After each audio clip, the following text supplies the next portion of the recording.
All right, commissioners, if you can turn on your video and mute your mics, and we can get ready to start.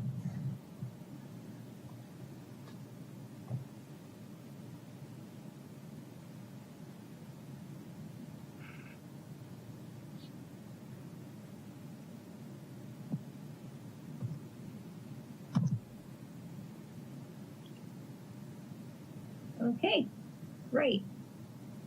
With that, I'm going to call to order this evening's special meeting of the City of Santa Rosa Planning Commission and begin by reading this statement.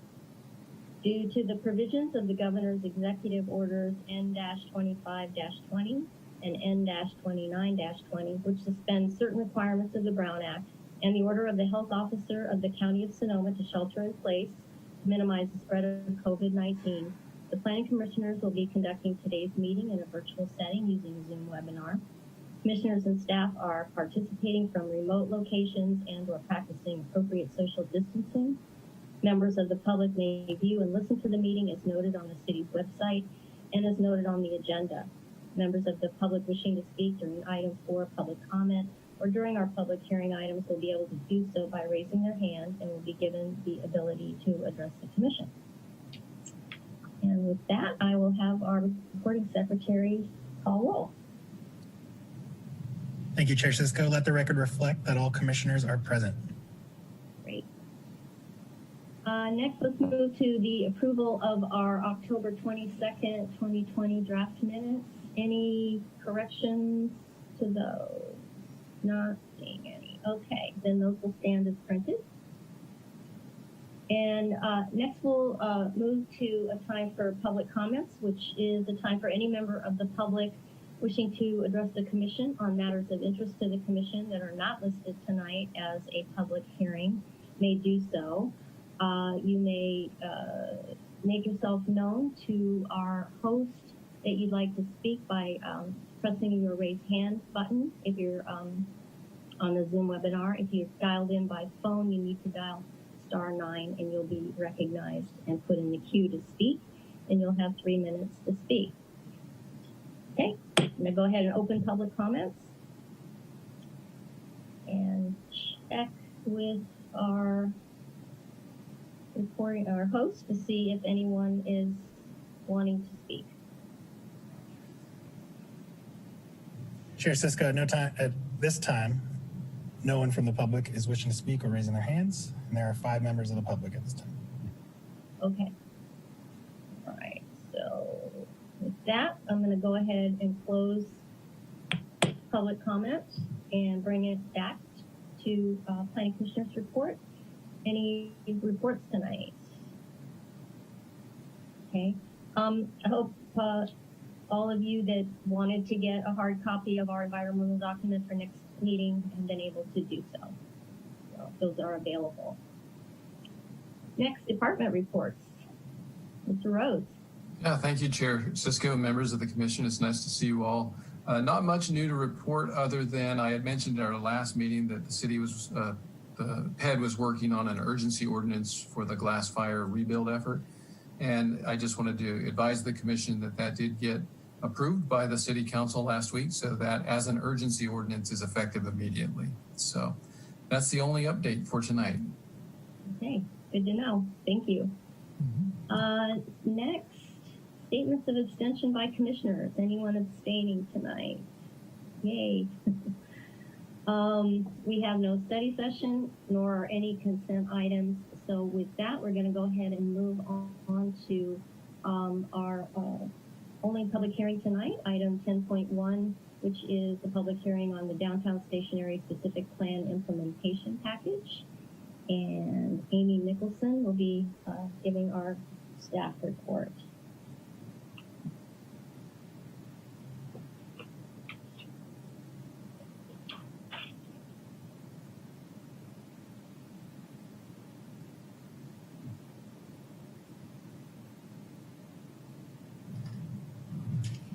Good evening, Chair Cisco and members of the Commission. The item before you is the Downtown Station Area Specific Plan Implementation Package.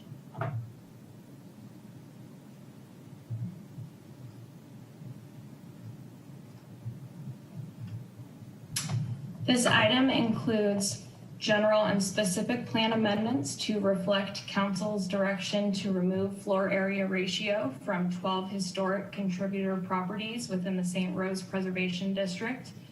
It also includes zoning code text amendments and zoning map amendments. The downtown station area specific plan began its update in fall of 2018. And the intent of this plan update was to remove barriers to housing construction and promote a sense of place and walkability within the downtown. The Planning Commission acted on the plan on September 24th of 2020, and the plan was adopted by council on October 13th of 2020.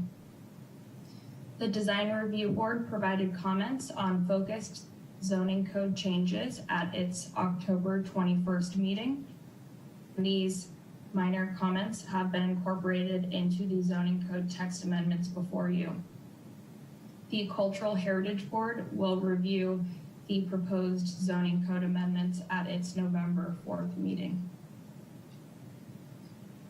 The downtown station area specific plan includes a number of chapters, and the land use and urban design chapters are those that are implemented through the zoning code and map amendments before you this evening. The purpose of the zoning code is to implement the general plan and specific plans. It regulates development by setting land uses allowed by zoning districts, by establishing process and development standards. All ministerial and discretionary approvals must meet each of the standards listed in the zoning code. The zoning code text amendments before you are numerous and are shown on the slide here, and I'm going to take some time this evening to walk through each of them. The downtown plan established 4 new land use designations, and the zoning code map and text amendments include 4 new zoning districts with the same titles. A total of 888 properties within the plan boundaries are proposed to be rezoned to implement these 4 new land use designations. The zoning code text amendments also include land use table amendments to correspond with these 4 new zoning districts, and each would allow for multifamily residential uses by right, in addition to retail and restaurant uses. The core mixed use and station mixed use zoning districts permit more visitor-oriented uses, and the maker mixed use zoning district will allow for light industrial uses in conjunction with residential uses. The neighborhood mixed use zoning district will allow for a variety of retail uses which would serve the existing neighborhoods. The map on the slide here shows each of the new zoning districts in shades of brown and pink. The yellow and orange areas will remain as their existing low or medium density general plan land use and zoning districts. And so the changes that will be reflected over the next few slides would not apply there. The text and map amendments before you also include a number of changes to base and combining zoning districts. The downtown commercial zoning district has been replaced primarily with the core mixed use zoning district. The transit village mixed zoning district has been amended to reflect only the North Station area plan. And the limited light industrial combining district has been removed. In addition, the station area combining district has been modified to reflect both the downtown station area and the North Station area. After further consideration, planning staff is recommending that the N in the NSA combining district, as shown in the resolution exhibit, be removed for the North Station area properties so that these properties will retain the SA suffix. And finally, the historic combining district has been updated to include character defining elements and additional context statement information. And this is consistent with a cultural heritage board resolution, which was adopted in 2006.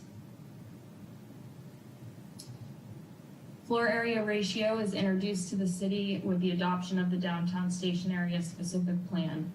And floor area ratio controls building mass and form, but it does not directly regulate height and density.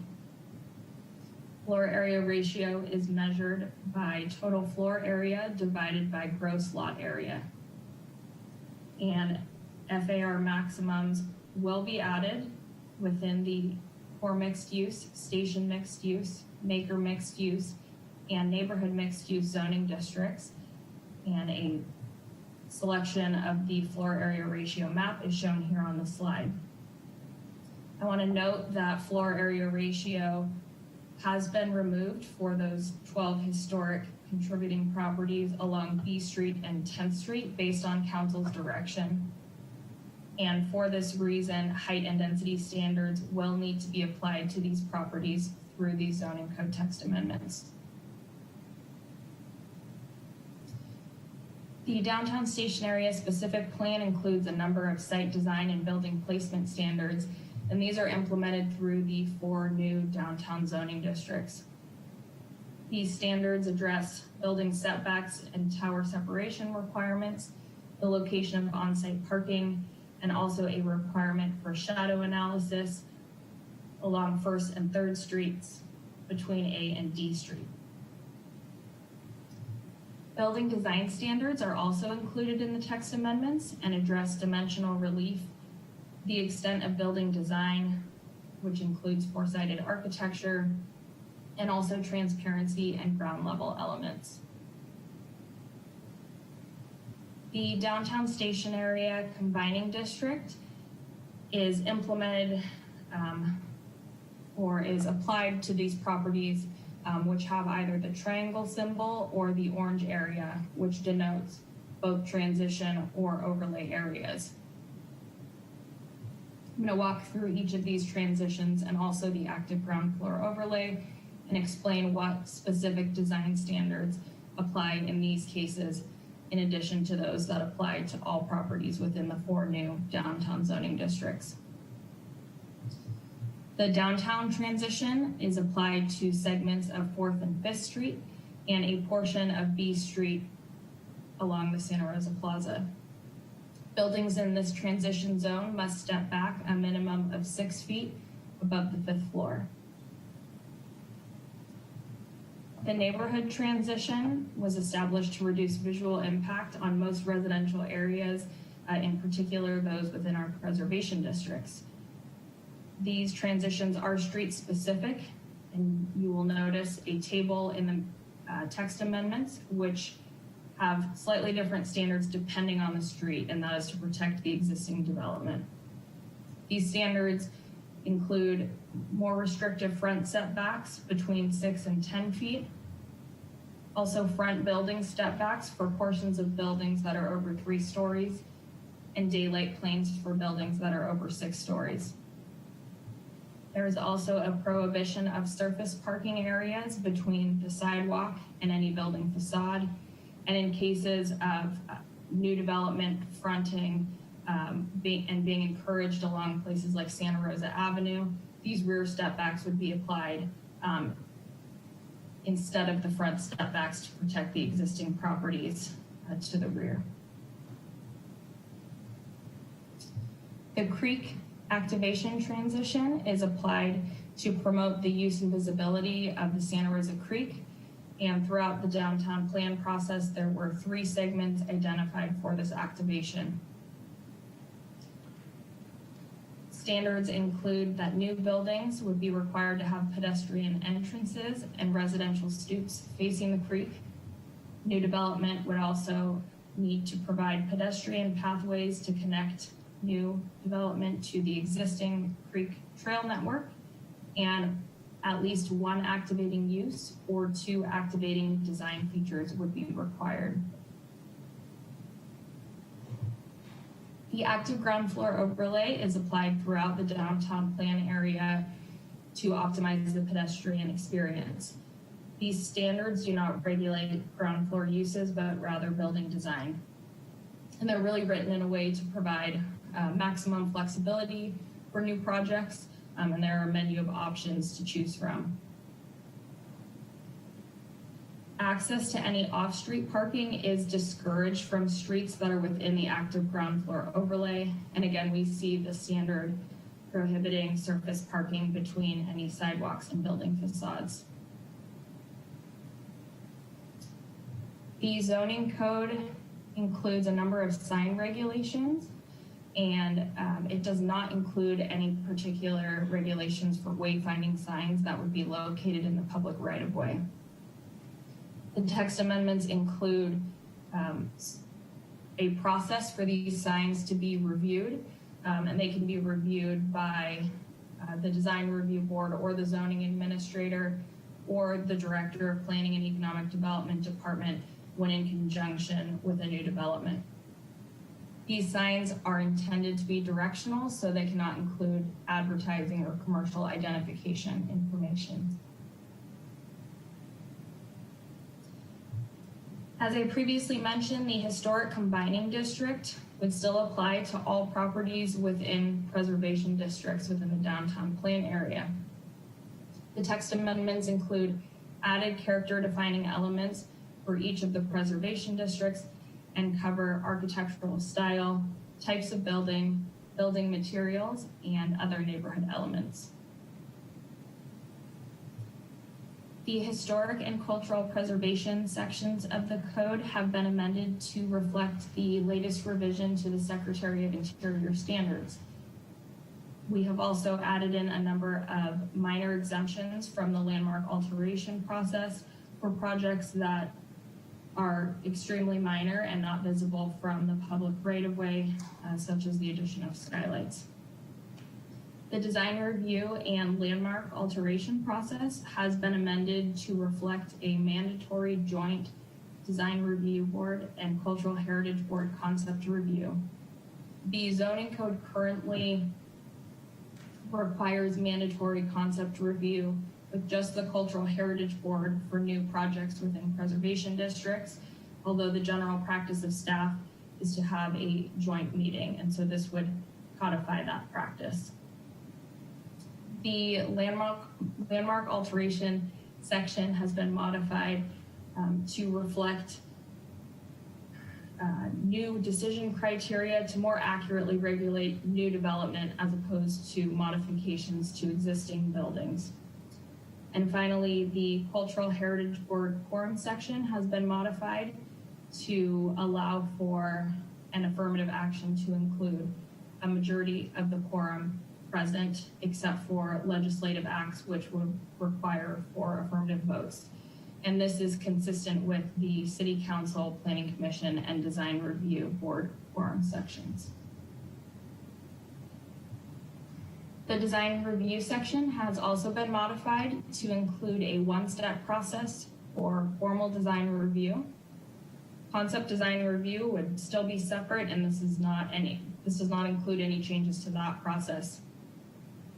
So throughout the design review section of the code, any references to preliminary and final design review would be removed, resulting in a one-step action by the design review board for design review entitlements, similar to the Planning Commission acting on a conditional use permit or a tentative map. Implementation of the plan also includes various additional amendments. One is parking. So the parking section has been modified to eliminate any parking minimums for vehicles. Bicycle parking minimums have been retained. There is also some clarifying language to the setback section of the zoning code and standards for specific land uses, including mixed use, sidewalk cafes, and large grocery stores have also been made to allow for full implementation of the plan. There are a number of definitions that have been added as well. One of these is the addition of electric vehicle sales. and other terms used throughout the plan for clarity purposes. And with that, I'm going to turn it over briefly to Supervising Planner Amy Lyle, who is going to walk through the general plan and specific plan amendments. Good evening, Chair, Vice Chair, and members of the Commission. So Amy touched on this already, but I did want to just walk through what happened at the City Council on October 13th with their adoption, and then what the proposed solution is for an issue that we've discovered. So at the final hearing at the City Council, the Council did approve the removal of floor area ratio from 12 contributing properties along B Street and then one property on 10th Street. And after reflecting on this, staff realized that we actually need to define the height and density within the zoning code, and then also go back and add it to the general plan and the specific plan. Because the core mixed use land use was retained, that land use does not have height and density defined because it relied on floor area ratio. So it was clear that we had to go back and add the height and density since the FAR was removed. So in absence of discussion of height limits and what density should be there, it's our staff recommendation that it should default back to what's allowed currently, which is 5 stories under the CD5 zoning. And actually it is consistent with state law to just simply state that there is no maximum density. So there would actually be no maximum density, but there would need to be an expressed height limit. So it's our staff recommendation, consistent with council's removal of FAR, that the height be 5 stories. Next slide, please, Amy.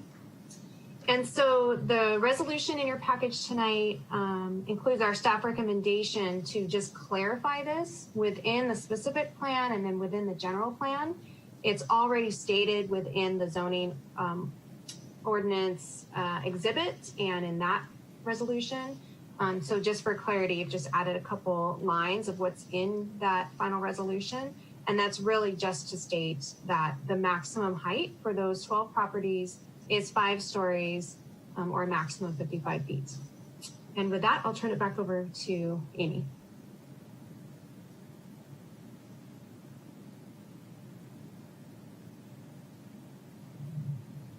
Thank you. So with that, the Planning and Economic Development Department is recommending that the Planning Commission adopt a resolution recommending to the Council approval of text amendments to the general plan and downtown station area specific plan, implementing FAR removal from 12 contributing properties, and also that the Planning Commission adopt a resolution recommending to the Council approval of the proposed zoning code map and text amendments to implement the downtown station area specific plan. And that concludes my presentation. I'm happy to answer any questions. Thanks, Ms. Nicholson. Let me get back to the commission.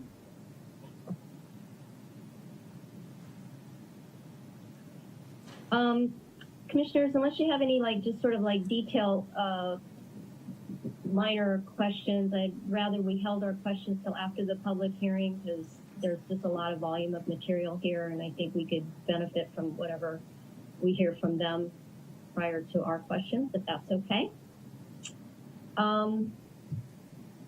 So I'm going to open the public hearing. Again, this is a time for the public to speak on this item.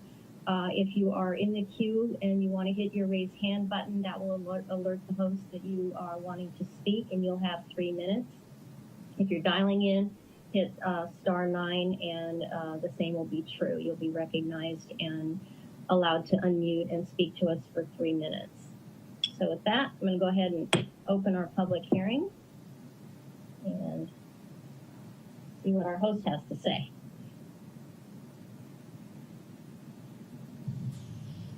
Chair Cisco, no one is raising their hand at this time. Okay, let's give it another couple of seconds.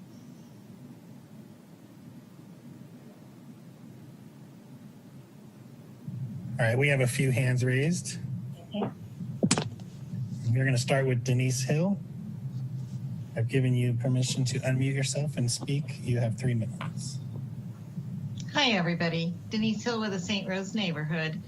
I just wanted to mention in regards to the CD5 recommendation by the planning department that our neighborhood feels like we would prefer to see a 35-foot height limit actually on those 12 historic contributors.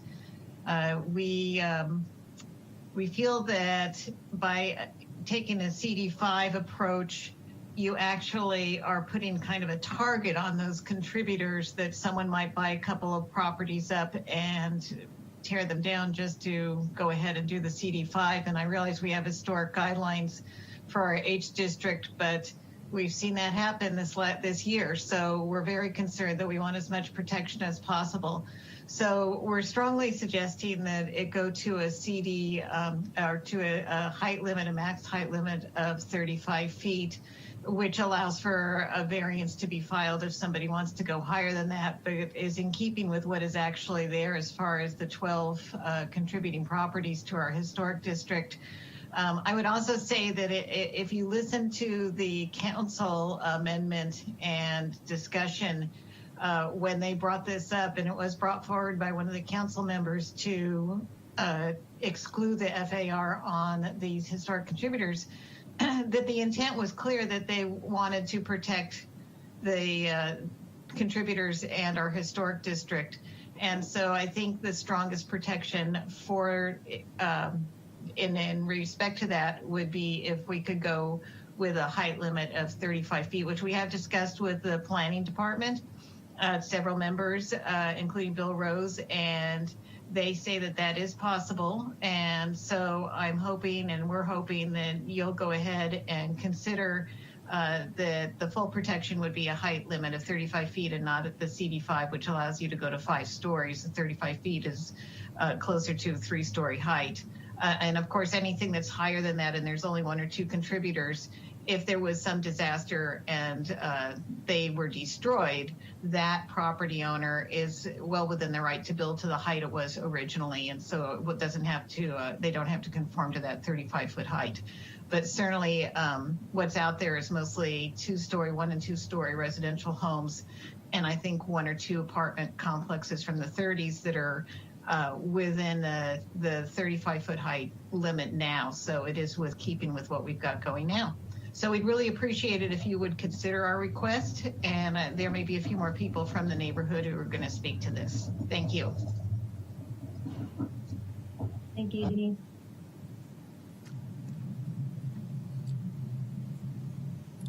Thank you. Next, we have a Henry Huang.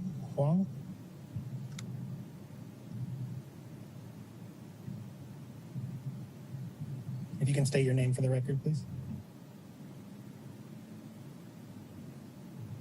Hello. Can you hear me? Yes, we can. Hi, this is Henry Huang. I own 2 properties and also live in the St. Rose Historic District. And my 2 properties are on basically the corner of 7th and B Street. And one of them is a home, which I live in, and the other is an office building. Currently, it is a CD5 zoning, and we do not think that. I mean, as it stands, it just looks like it's spot zoning, because all around our property is all FAR 4. Across the street, across B Street, along 7th Street, there's the museum, which is an old post office, and that has an FAR of 4. I mean, we just don't understand why our 2 properties are included in this mix of the 12 contributing properties. And we would really maybe someday. I mean, right now we're not developing anything, but we wouldn't. if we have an opportunity to bring more homes into Santa Rosa, we wouldn't want to be limited because of, you know, a 35-foot height restriction or a change in zoning. So that's pretty much our comments. Great, thank you.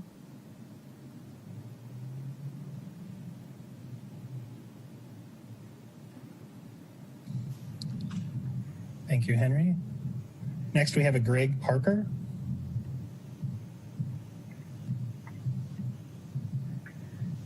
You hear me okay? Yes, loud and clear. Okay, Greg Parker. I live on B Street in the St. Rose Historic District. I'm up on the north end.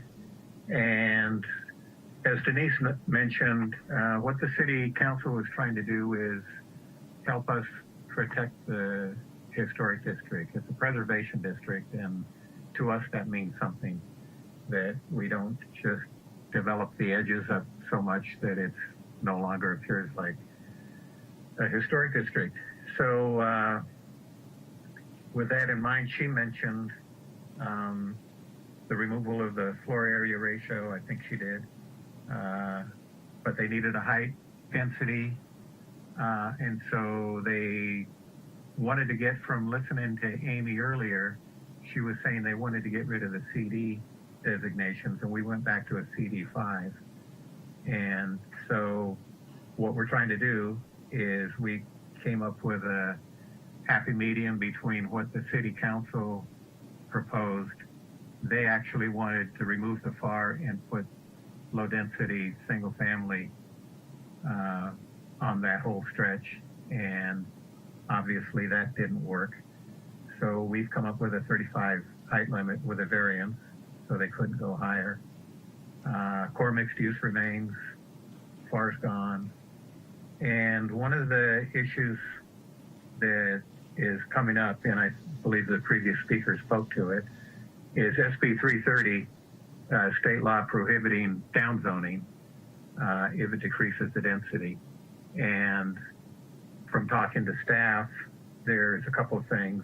The overall downtown station area specific plan does a pretty good increase in the development density and all those things. And these 12 parcels aren't going to contribute a whole lot more to that. And in fact, we have 3 parcels that are underdeveloped using the 35-foot height limit. So it's kind of a wash for most of this stretch along B Street. And I think that pretty much has what I want to say. Appreciate it. Thank you guys very much. Thank you. Thank you. Next, we have a Roy Luis.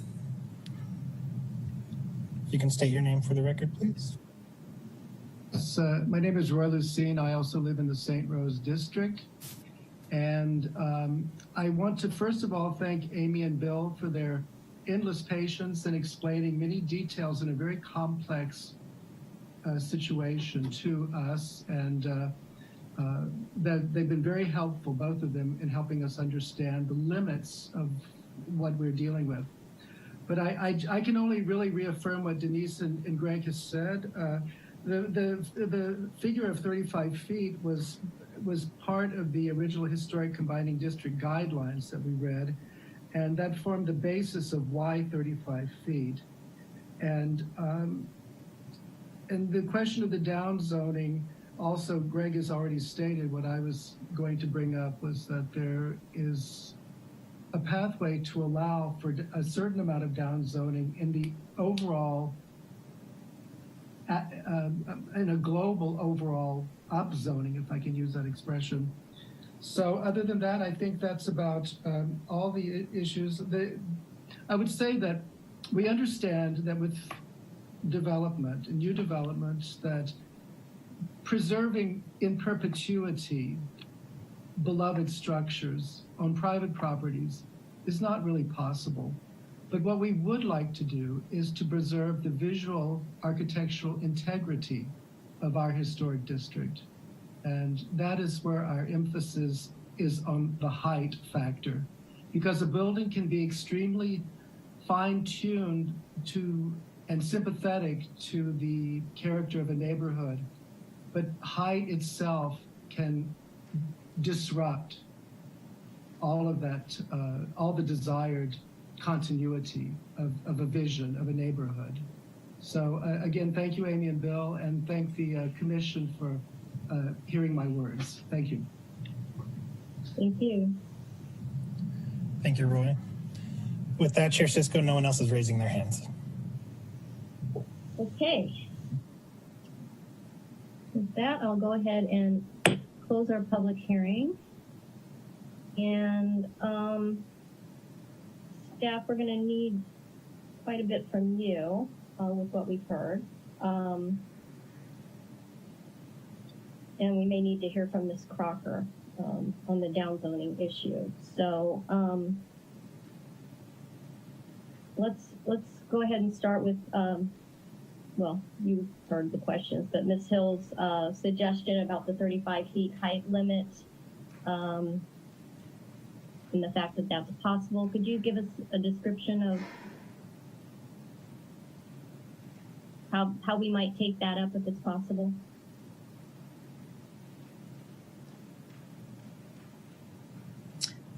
Hi, Chair Cisco. This is Sue Gallagher.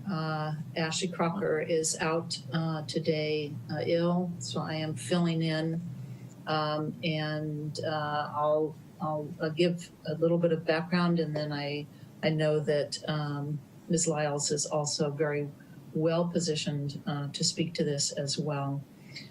Yes, the new statute does preclude any reductions in height, density, or floor area ratio, other elements that would reduce density, unless the local agency can establish that that downzoning would not result in a net loss in residential capacity.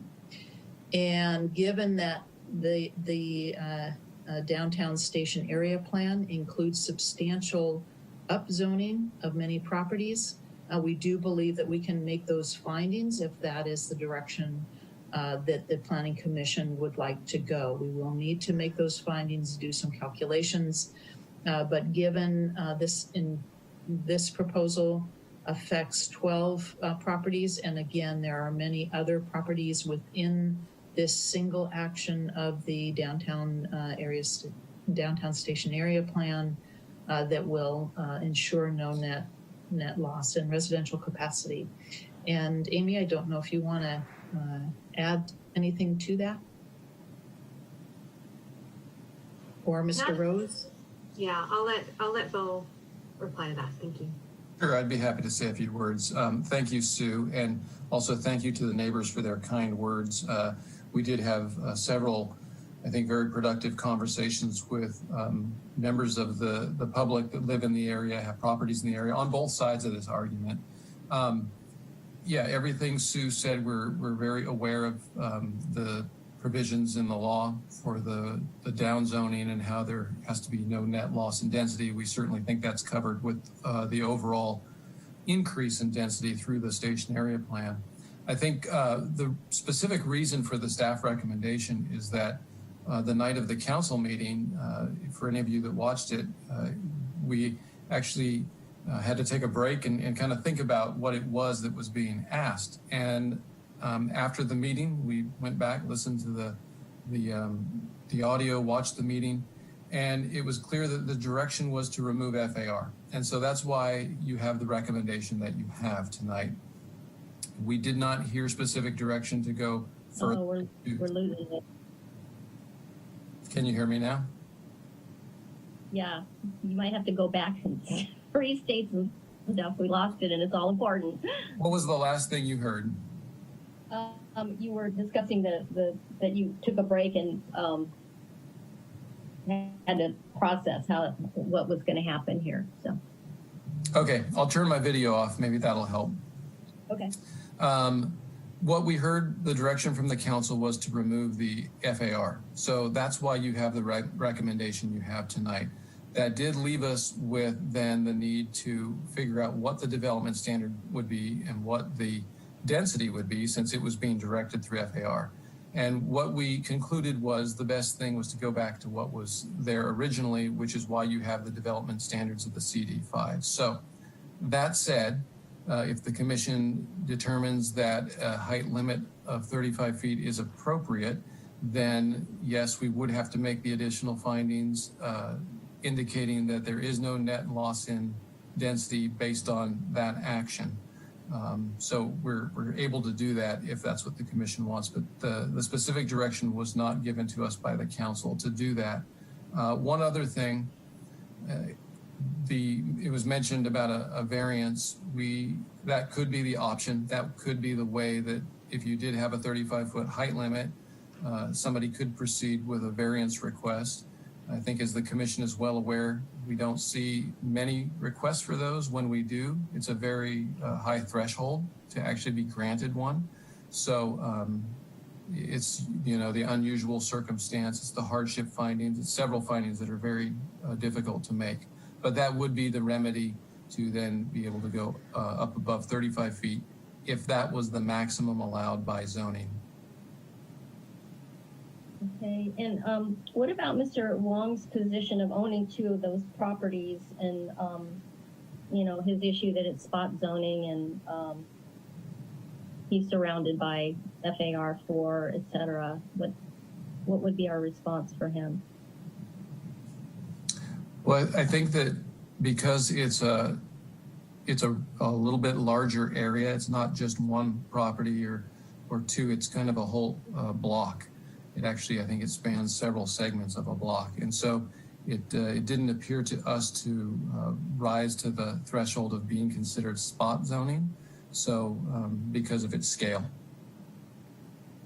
Okay. And then the 35-foot height limit that's being proposed, that's not just an arbitrary number. That number comes from the original design guidelines from years before the last downtown station area plan turned it. That's correct. As it was mentioned, it comes from the historic processing standards and guidelines, and so 35 foot is a height limit that you see in the historic districts. Okay. So I think that takes care of the public's questions. Commissioners, our turn. Any questions of staff? Yeah, Vice Chair Weeks. There you go. So I have a variety of questions. So Chair Cisco, do you want to talk about this issue first? And because I have questions that go beyond this removal of the FAR. So do you?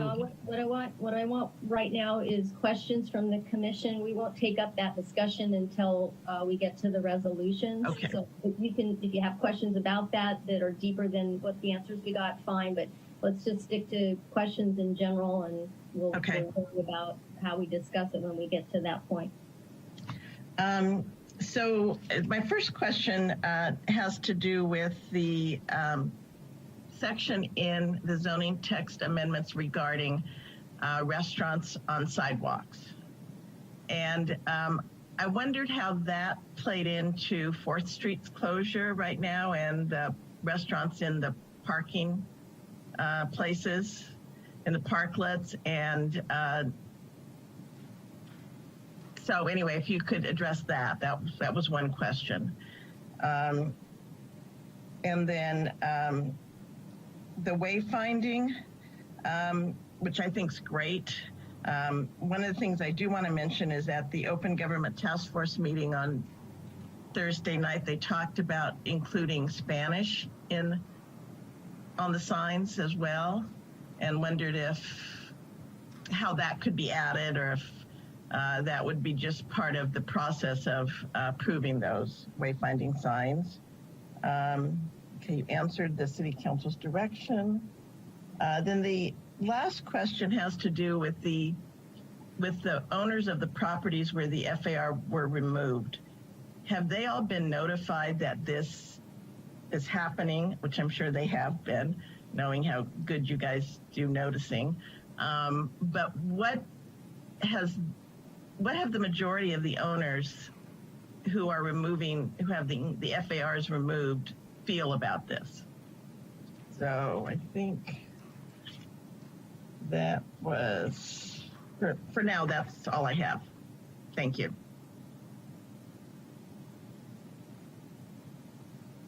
And so, staff, I think we need to go kind of one at a time for commissioners' questions. So if you could respond to Vice Chair Weeks 3. I'll kick it off, and maybe if I could just indulge Commissioner Weeks with a clarification. On your first question, are you talking about the current interpretation that allows the parklets? Yes, and wondered if it needed to be specified somehow. And it could be in the zoning text amendments, and I just didn't see it. I just wanted to make sure that the flexibility was there to continue that. So that's a great question, and it's timely. What we've done to date is a zoning code interpretation. So the parklets that you see, the outdoor dining that you see, has been done through an interpretation of the zoning code. It's effectively an extension of what we've done with sidewalk dining, and it's related to the health emergency. What we're doing now, and it was from the outset, the plan was to move towards a more permanent ordinance, so one that will address these in more detail. So we're in the process of evaluating that right now. We're looking at other cities that do that. So it wouldn't be in the downtown stationary specific plan. It would be in the municipal code. It might actually land in several chapters of the municipal code, but we are working on that, but that'll be a separate work plan item. And then on the wayfinding and the notification, I'm going to ask Amy Lyle or Amy Nicholson. I believe they can respond to that.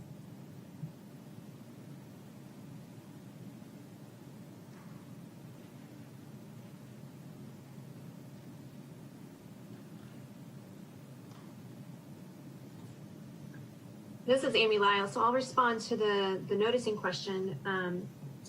Thank you, Vice Chair Weeks. We did send a notice to those 12 properties individually to make sure that they were aware that this conversation would be happening both with your commission and then the city council.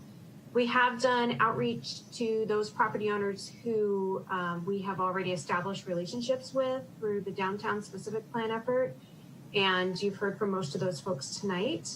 And then we have not talked to the majority of those property owners as of tonight.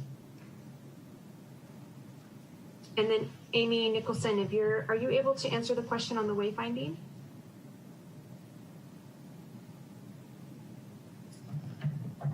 I will do my best.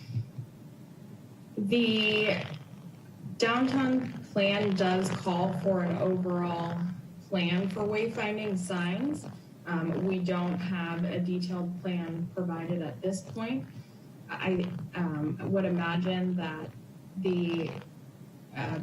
some language in either the zoning code or design guidelines encouraging Spanish to be included on those wayfinding signs could be helpful and appropriate.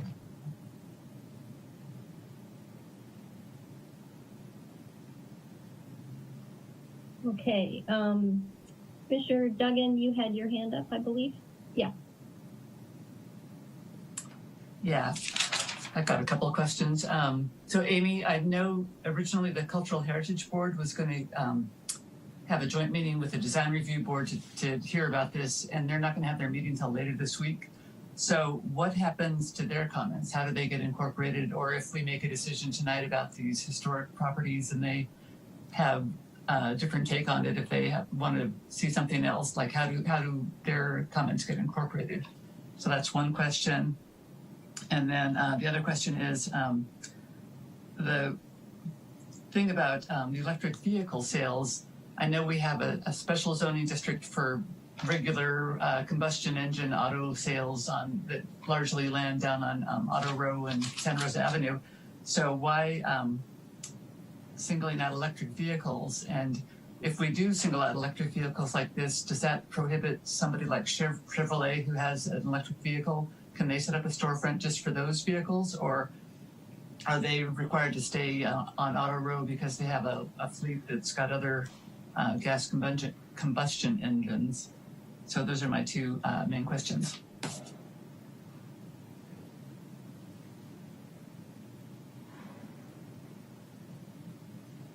Thank you, Commissioner Duggan. Can everyone hear me okay? I've been told my audio is not great. Well, we can hear you. You just have a little buzz behind you, so. Okay.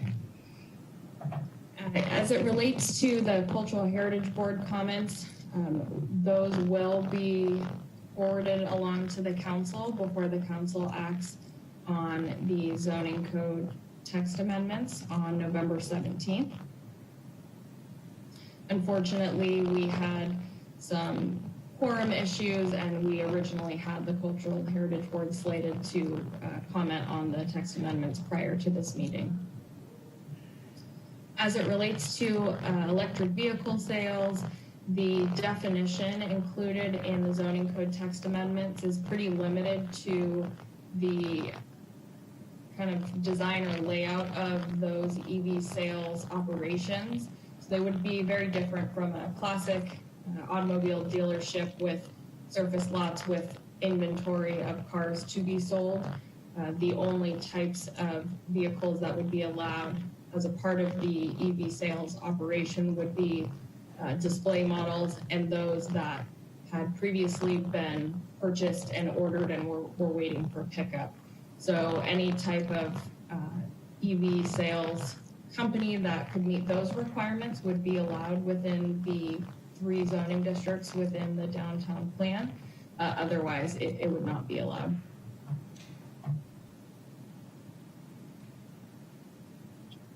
Okay, other commissioners with questions?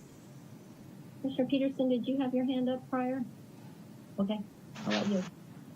I did. I'm just trying to I've got a couple questions related to FAR, and a lot of it is just trying to keep the numbers straight. So pre-downtown station area specific plan, it doesn't have to, I don't know if they're different for each property, but what were the height limits for these properties, either in general or if there was a maximum for all of them? It was 5 stories, or it is 5 stories. Okay. And the FAR for these prior to removal upon recommendation from the council was what? So the staff proposal on the specific plan was a mix of FAR 3 and 4. So it was 4 for the southern part of the properties. It's actually the properties that Henry Long owns. Okay. And that 35-foot limit came from the historical planning documents. I mean, are these the ones from like the 80s when it was created, or somewhere else? I'll defer to Amy and Bill on the history behind those, but in talking with the St. Rose neighborhood group, they identified 35 feet as being a logical point because the historic preservation districts call out a height limit of 35 feet, although there's opportunity to go beyond that with hearing approval. That is the targeted or trajectory of the height limit for historic districts. That is my guess in talking with them. Okay. And anyone can answer this. I'm going to go a little bit different than normal. Anyone that wants to make an argument for 35 feet and an argument for the 5 stories, I'm interested to hear a quick sort of thumbnail sketch for either of those, if anybody wants to make the case. I know I heard the public's case, but just sort of the thumbnail sketch. So I'll Can turn my video on. I will try that to describe the situation, and Bill Rose, feel free to step in as well. But at this point, our staff recommendation is limited to what the council directed. And so our recommendation is the 5 stories, which is really the absence of FAR. And of course, our previous recommendation was based on the full plan area and all of the vision and guiding principles within that. And so it's really your discretion on which way you would like to go. You do have community members on both sides of this issue. So I don't envy your decision, but it really is up to your commission tonight as far as what you would like to recommend to the city council. And the city council will also have another opportunity to revisit that decision because it did happen very quickly at the very end of a long meeting, October 13th. And Bill, feel free to weigh in if you'd like to. Yeah, certainly. Thank you, Amy. I concur with everything that Amy just mentioned.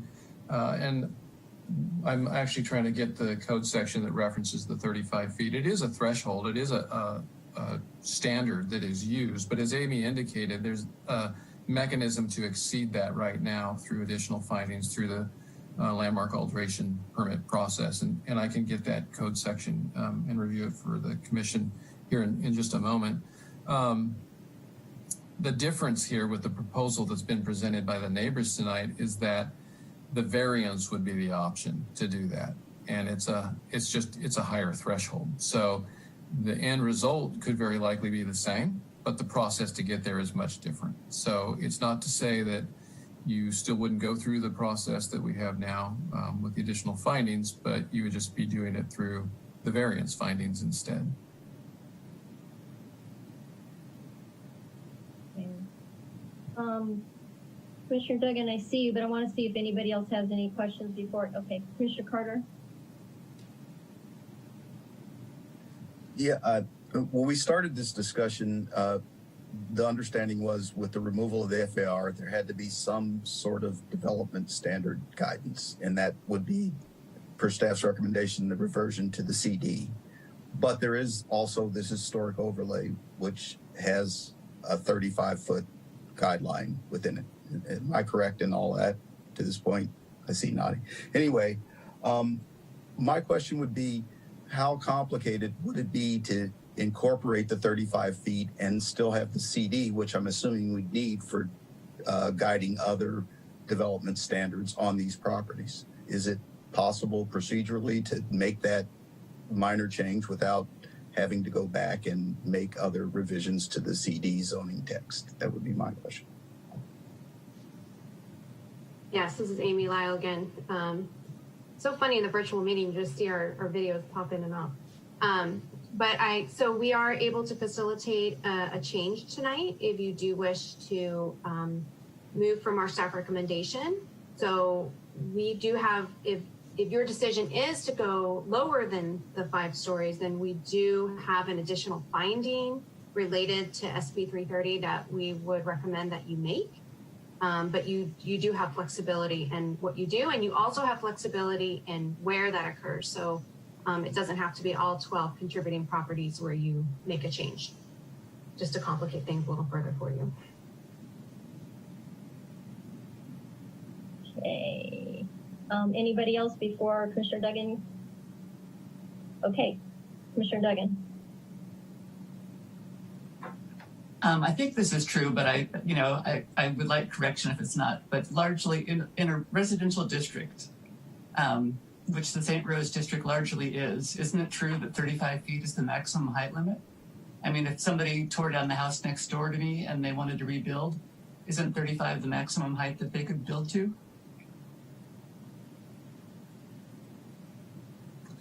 So, Commissioner, thank you for that.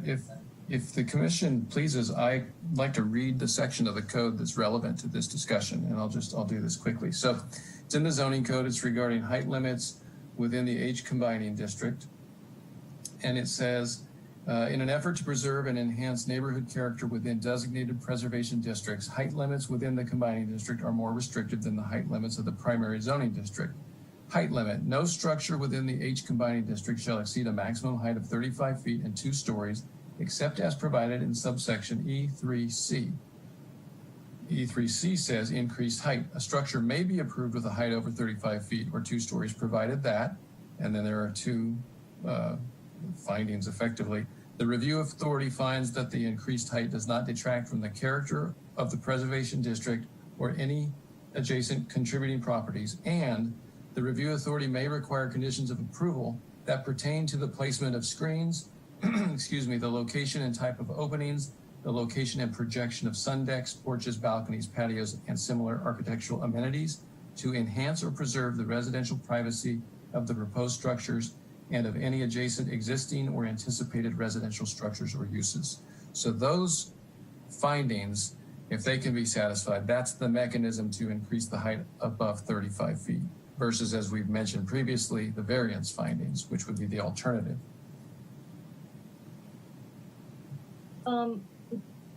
Mr. Rosas, but that is for the residential zoning, correct? And in the past, the area of B Street that we're talking about was not residential, it was business and retail and business services. So is that same section applied to that with it being a historic overlay?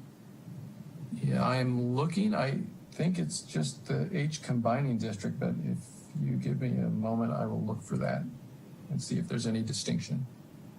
It would make sense that the residential would have that, but this was a different land use. So just want to make sure we all know what we're doing here. I'm reading quickly for applicability. So the very first, the purpose statement, the H combining district is intended to recognize, preserve, and enhance Santa Rosa's locally designated historic resources. B, applicability. The H combining district shall apply to all properties within designated preservation districts, including both contributing and non-contributing parcels. Additionally, the H combining district shall apply to all locally designated landmark properties. It may be combined with any primary zoning district established by section 2020. So I'll keep reading, but I'm not seeing that distinction. Okay, great. And Vice Chair Weeks, you have a question? Yeah, Bill, who is the reviewing authority? Is that the Planning Commission or Council or DRB or CHB? Each entitlement is a little different. Land use obviously comes to the Planning Commission. No, I'm sorry. What you were just reading? Yeah, it's going to be the Cultural Heritage Board most likely. Okay. Thank you. And to clarify, that 35-foot height limit does apply to residential and commercial districts so long as they're within that historic combining district. Great, good. Other questions? Okay. Well, I have a couple. One from Ms. Gallagher, but I'll do the easy one first. Ms. Nicholson, you were mentioning that we needed to amend the N being removed from the North Station area properties in the resolution. Is that resolution number 3? And how would you like us to put that language in when we get there, if that's the case?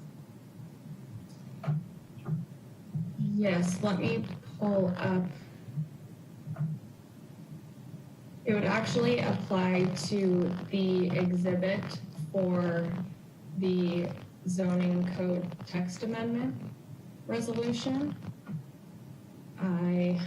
Resolution number 2, Exhibit A? Yes. So that's the exhibit that includes the N in the NSA, and there's one section. The proposal is still to keep the title as North Station area, but that the suffix would just read SA, and that way there isn't a rezoning of all those properties within the North Station area, because it's not a change to any of the uses that are allowed. It's just a clarification. So our language would be to just remove the N in those exhibits that say N-NSA and have it remain SA. Yes, that's correct. Is that right? Okay. Okay. And then Ms. Gallagher, I think it's likely that we're going to need to have a discussion about the proposal to deviate from staff's recommendation. And so I'm thinking, since the discussion is probably going to be likely, it would be best not to try to go the friendly amendment approach and read it in as if that's what we would all be doing to start the discussion. Just how do we do this under our Rosenberg's rules so that we can have an active discussion? Sure, you may, the initial motion, you do not currently have a motion on the table, so your initial motion can include that change. Okay. Alternatively, your initial motion could not include that change, and then someone could suggest a friendly amendment. But you're free to start out the motion including that proposed change. And then through our discussion, it can become obvious whether or not we want to go the friendly amendment way if there's more consensus. Right, and I can say also that if your initial motion is to include that change to go to the 35 foot, there could be a friendly amendment going the other way to put it back to the CD5. So whoever wants, whichever commissioner is going to start the motion would presumably start it in a way that they support. Okay, and then same is true for the wayfinding. We could add that in. Yes, friendly correct. amendment. Yes, correct. Just want to make sure. You can add it in again just at the initial motion, or you could add it in, propose to add it in as a friendly amendment. Okay, great. Chair Cisco, excuse me. I just wanted to add to my previous discussion about electric vehicle sales, and I described that how the vehicles on site would consist of display models and already purchased vehicles for pickup. The land use would also allow for associated vehicle maintenance to service the specific make of the electric vehicle being sold on site. So I wanted to make sure that is clear, that would be a permitted part of the EV sales land use. Okay. And Chair Cisco, just to add on to what Amy just said, the distinction here is that the vehicle service will only be associated with the retail sales of the EV vehicles. So it won't be just a blanket vehicle services are allowed in the downtown area on their own as a standalone land use. Okay. All right. So who's going to be the brave soul to read our resolution? You can go any way you want, it sounds like, and we'll be able to discuss the things we need to discuss. So the first one is the limited general plan amendments and specific plan amendments. So do I have a volunteer? Commissioner Duggan, thank you. Why not? I'll move a resolution of the City of Santa Rosa Planning Commission recommending to the City Council approval of limited general plan as part of the fall 2020 package and downtown station area specific plan amendments consisting of text changes to define the development standards for 12 historic contributor properties within the St. Rose Preservation District, file number ST18-002, and include the revision to limit the heights to 35 feet. And is this where I put in the thing about the wayfinding signs? Or no? Sure. Okay. And also to include Spanish language text on wayfinding signs, and wait for the reading. Do I have If I may, Chair Cisco, I will note that it does appear that there was a word missing as you read it, that it would be approval of limited general plan amendments as part of the 2020 package. Okay, thank you. That's why I kind of stuck there for a sec, thinking that yes, exactly. Grammatical text. Yes. Okay. And wait for the reading. So we don't need to reread it. We're good. We're good. You do not need to reread it. Okay, great. And do I have a second? What? So that tells me that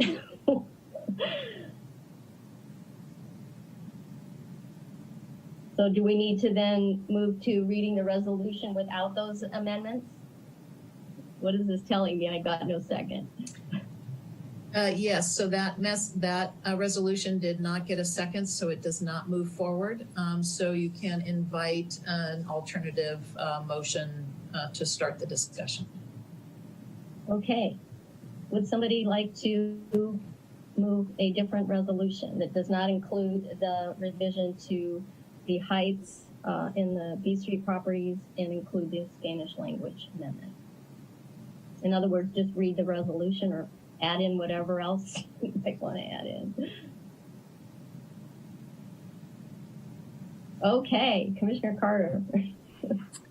I'll move the resolution of the City of Santa Rosa Planning Commission recommending to the City Council approval of limited general plan amendments as part of the fall 2020 package and downtown station area specific planned amendments consisting of text changes to define the development standards for 12 historic contributor properties within the St. Rose Preservation District, file number ST18002. And do I have a second for that? Okay, somebody, we gotta do something here.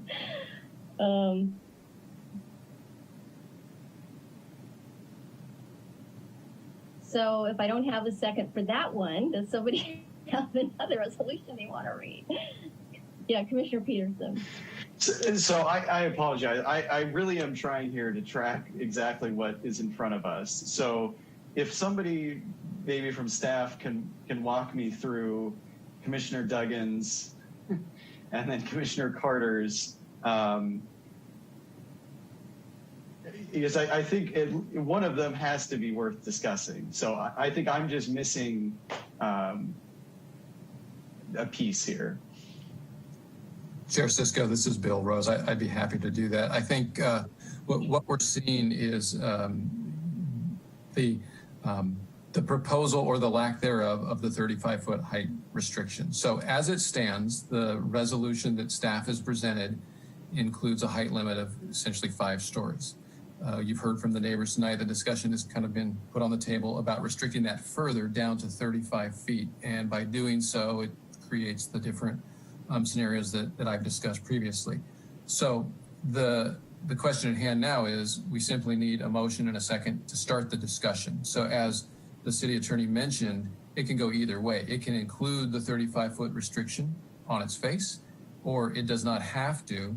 That still doesn't prevent the commission from entering in either of those two options through its discussion. So I think at this point, it's less important than it is to just get the motion on the table for discussion, and then it can come back in either way. Well, then, if the motion is still on the table, Commissioner Carter's. Commissioner Carter's. Which is a direct read of our first resolution without any amendments to it is on the table. Okay, then I second. Great.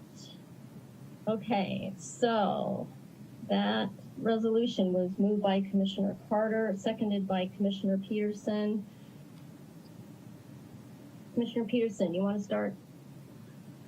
Sure. So procedural difficulties aside, I guess the conundrum I'm kind of having is so let me take back.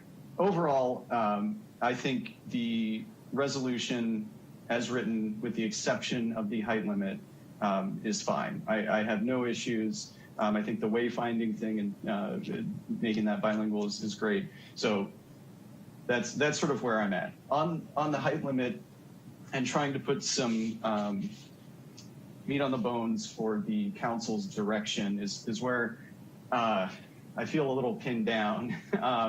And the reason that is it sounds like from the discussion, there's sort of two options. And I'm not sure. This is where I'd like to hear from my fellow commissioners. So it sounds like with, if we go forward with a 35-foot height limit, we are limiting the ability to deviate from that. I mean, I think Deputy Director Rose is very diplomatic, but I mean, I think the reality of getting a variance in that is basically impossible. So we're sort of backdoor, inadvertently, potentially enshrining a 35-foot height limit sort of in place for the next however many decades, without, I think, a lot of discussion about what that means. I mean, that seems to me to be a pretty big decision to take on some sort of nebulous council guidance. And on the flip side of that is, I think the members of the public have articulated a good argument for that height limit. And, maybe the 5-story, 50-ish foot height limit is a little too extreme. We've got guidance from council that they wanted to remove the floor to area ratio. I think this is a logical substitute for that. I think it sort of fits in nicely with the rest of the zoning code. I think staff has articulated a good basis for that. But I'm worried that it then, puts the goals of the council sort of at risk. So those are sort of how I'm seeing it now. And I'd be interested to hear from my fellow commissioners on that particular point. Again, the rest of it, I think is no issue from my end. Vice Chair Weeks.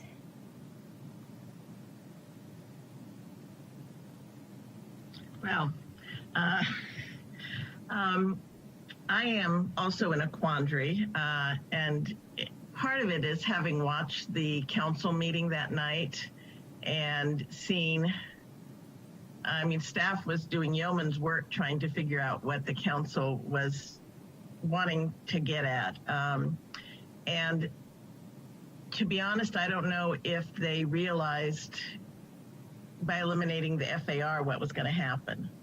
And so that's a concern. It's a concern to me that some of the neighbors want the 35 feet, and yet we heard from Mr. Wang about not wanting the 35 feet. So what neighbors do you go with, and what property owners do you go with? I don't know.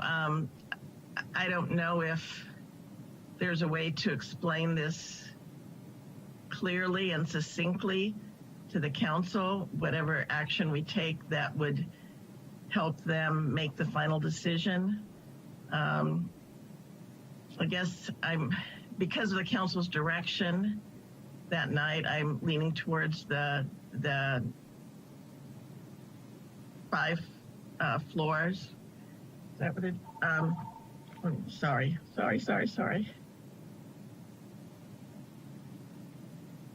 Okay. Were you done? Your microphone went off. Yeah, because the phone was ringing here. I'm sorry. I didn't mute my phone. Sorry. I apologize. Leaning towards the 55, the CD5. The CD, yeah. This is really tough. I guess that's what we get the big bucks for, right? Right. Hey, we're going to have a good discussion. It's good. Yeah. Loving it. This warrants it. Yeah. So that's it for me. Commissioner Duggan. Oops. So after reading the staff report, today I listened to the council meeting specifically to hear their discussion about this. And I didn't hear any discussion from staff or to council or between the council members about what the implication would be. I heard that they all want to minimize the impact on the preservation district, that they don't want to have these large living structures with the potential floor area ratio of up to 8 floors in the FAR 4 area looming over the preservation district. But I didn't hear anybody say, if we do this, then it'll revert to CD5 and the maximum will be 55 feet. I don't think that was clear to council. So to my mind, I think reverting to what's in the combining district, the H combining district, which is 35 feet, makes the most sense.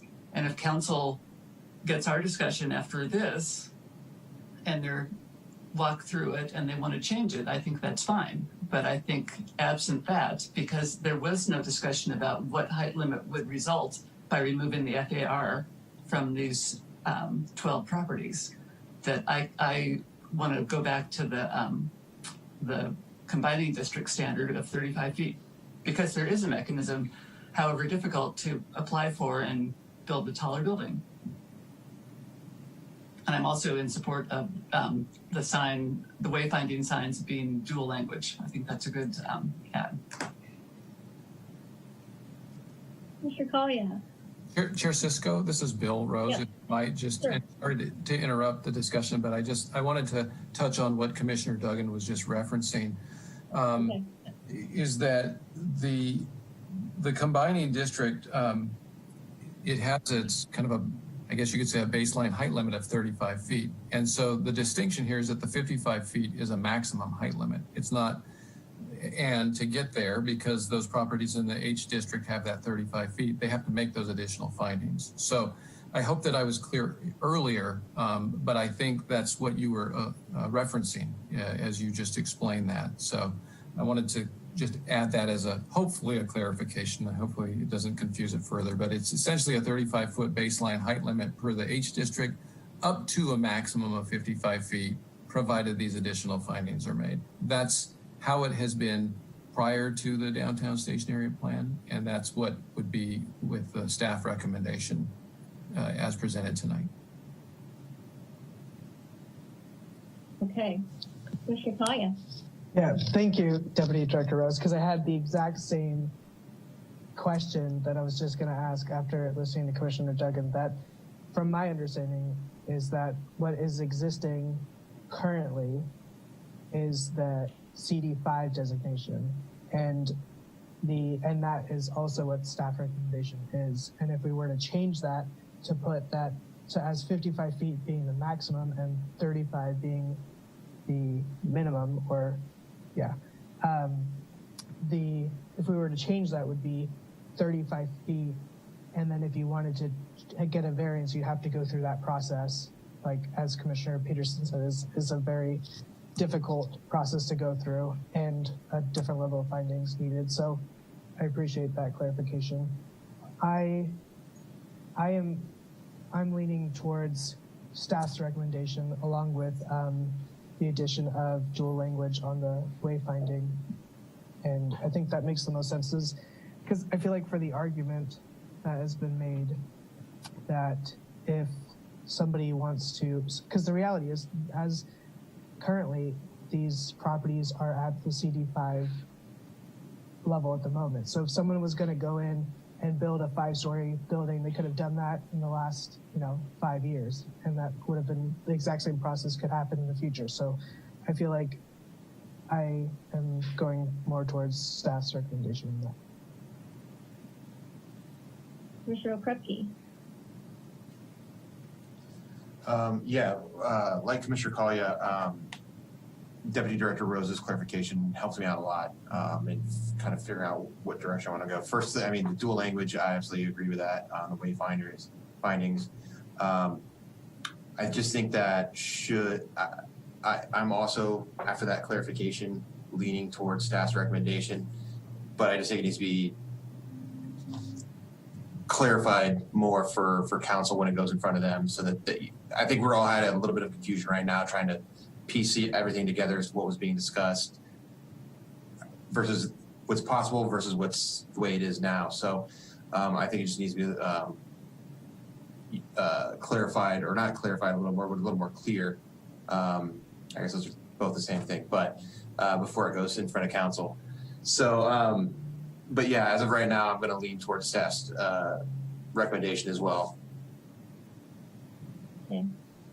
Commissioner Carter.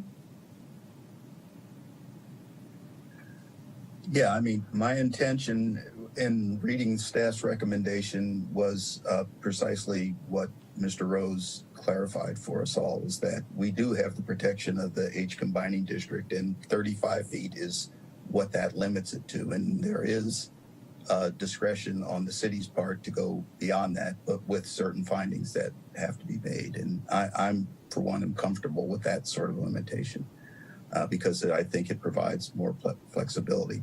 I'm certainly supportive of dual language signs. My reading of the materials was that the signs are approved by a reviewing authority, and the reviewing authority has ability to impose conditions. If we want to make it up front within the ordinance that the sign shall be dual language, I support that entirely. And if one of my colleagues wants to make that friendly addition, I would certainly support it.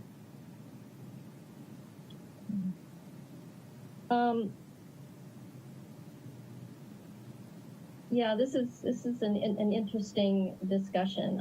I did watch the city council meeting, and they were very sympathetic to the neighbors' request. And I think, like Vice Chair Weeks, I don't think anybody knew what just removing the FAR might mean. It didn't mean that those properties would never be developed and they would remain historic in perpetuity. It didn't mean that.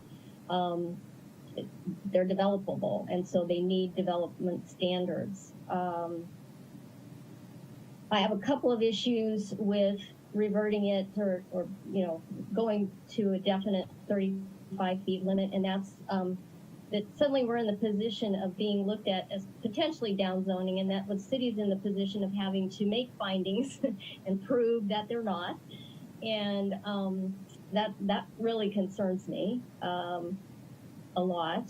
I also have the same issue that some other commissioners have mentioned, that we've got some property owners that really aren't on board for this. The other thing that stands out for me in terms of just reverting to the CD5 standards is that those have been that was what the original downtown station area specific plan put forth, that those have been in place for over a decade. And without any kind of question, I would hate to see us get into a situation where a variance would be required, because just like the council did have a discussion about the parking garages and maybe changing that land use to public institutional, and what that might mean if somebody did want to develop, then they'd have to do a general plan amendment. Then we start putting obstacles in the way, which is exactly what we're trying to remove in terms of this plan. So I have a problem with that, making it more difficult, making it difficult to explain to, whoever we'd have to explain it to, that we aren't exactly down zoning. So I'm definitely leaning towards just reverting to the CD5 standards, the text amendment, that it be a height limit of 55 feet, no maximum density, what staff has recommended. I also have no problem with inserting the dual language requirement under the wayfinding signs. So this is really difficult because that neighborhood has dealt with a lot, and I'm very sympathetic to that neighborhood and care about its development a lot.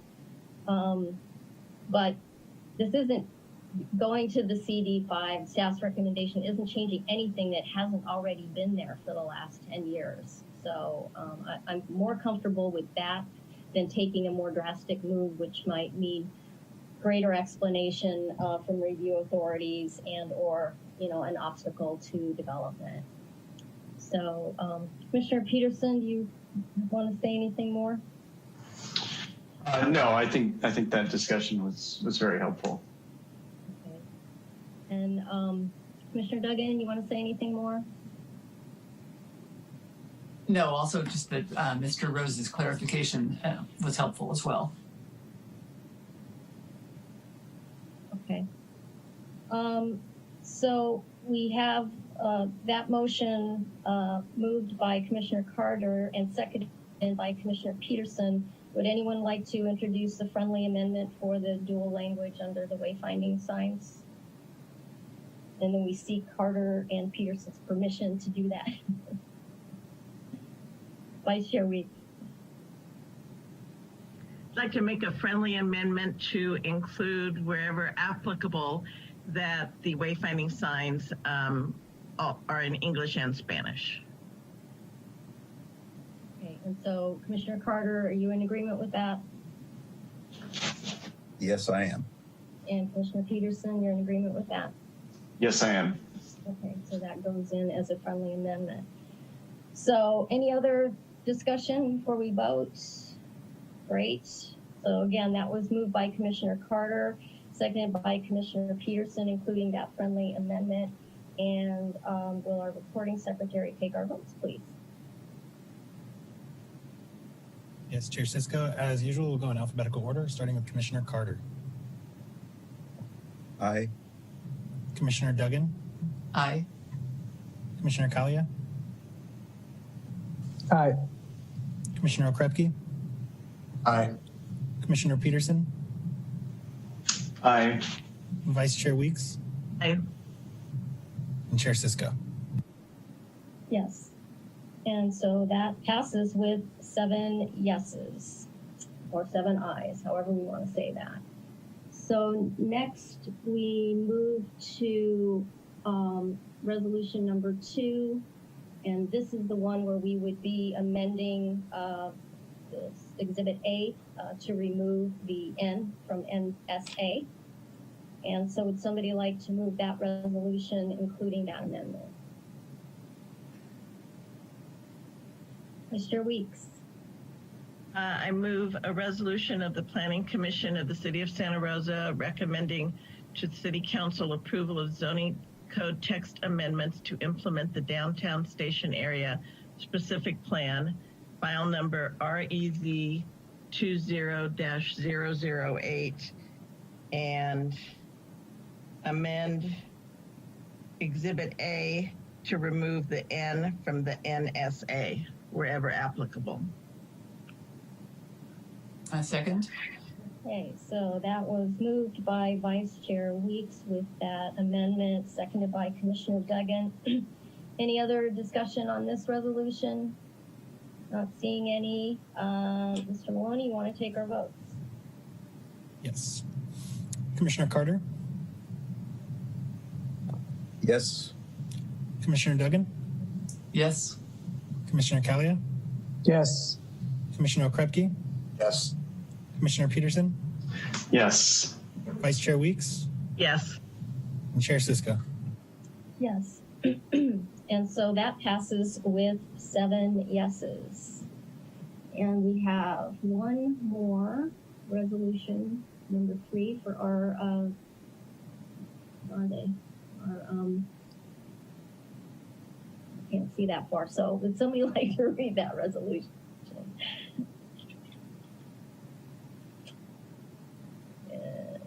Commissioner Peterson. Resolution of the Planning Commission of the City, or excuse me, I move the resolution of the Planning Commission of the City of Santa Rosa recommending to City Council rezoning of 888 properties located within the boundaries of the downtown station area specific plan, file number REZ 20-008, and waive further reading. Second. Great. So that was moved by Commissioner Peterson and seconded by Commissioner Kalia. Any other discussion on this? I just want to, again, we did this when we were finalizing the plan, and just again compliment staff. This is an incredible body of work, and Commissioner Duggan and I, we did this with the original plan, and that took a long time to get those zoning code amendments in place following the approval of the original plan. So the fact that all this is coming through in such a short amount of time is pretty amazing. And so we have a great staff to thank for that, and a great commission to thank for that as well. So thanks for all your work and being willing to do this special meeting. So with that, I will ask for our votes to be taken. Commissioner Carter, Aye. Commissioner Duggan, Yes. Commissioner Kalia, Aye. Commissioner Krepke, Aye. Commissioner Peterson, Aye. Vice Chair Weeks, Chair Cisco. Yes. And so that passes with 7 ayes. And I believe that concludes this item. And I will be adjourning our meeting to our November 12th meeting. And just want to say, stay safe. If you haven't done so already, go out and vote. And with that, I'll adjourn meeting.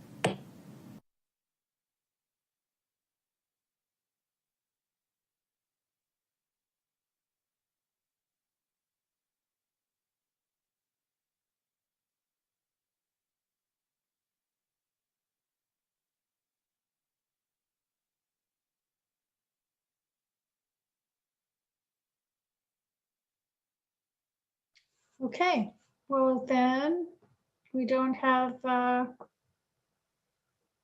any public comments. So I think that we're done, is that right? So you just need to move to approve and get a second, and then I'll vote on approving the annual report. Oh, that's right. Okay, somehow I missed